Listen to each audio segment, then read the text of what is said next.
ঢাকার শাহ আলী থানা যুবদলের উদ্যোগে বাংলাদেশ জাতীয়তাবাদী দল বিএনপির পক্ষে চলছে জোরদার প্রচারণা। ঢাকা মহানগর উত্তর যুবদলের সদস্য সচিব সাজ্জাদুল মিরাজের নেতৃত্বে মাঠে নেমেছেন থানা যুবদলের নেতাকর্মীরা।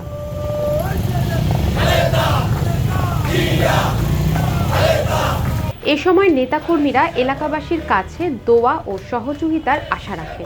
তাদের মূল লক্ষ্য বিএনপির ভারপ্রাপ্ত চেয়ারম্যান তারেক রহমান কৃতক ঘোষিত রাষ্ট্র কাঠামো মেরামতের রূপরেখার ৩১ দফা বাস্তবায়নের লক্ষ্যে কাজ করে দেশকে উন্নতির শিখরে পৌঁছানো। গণতান্ত্রিক বাংলাদেশের রাষ্ট্র রাজনীতি।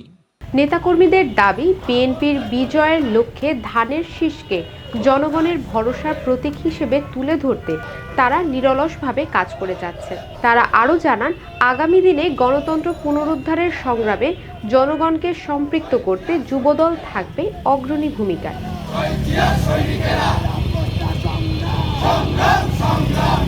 প্রচারণাকে ঘিরে ওই এলাকায় তৈরি হয় উৎসব মুখর পরিবেশ।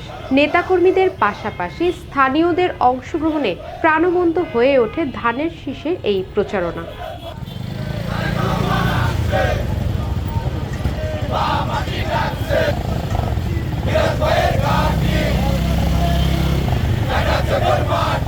Desk report, global voice 24।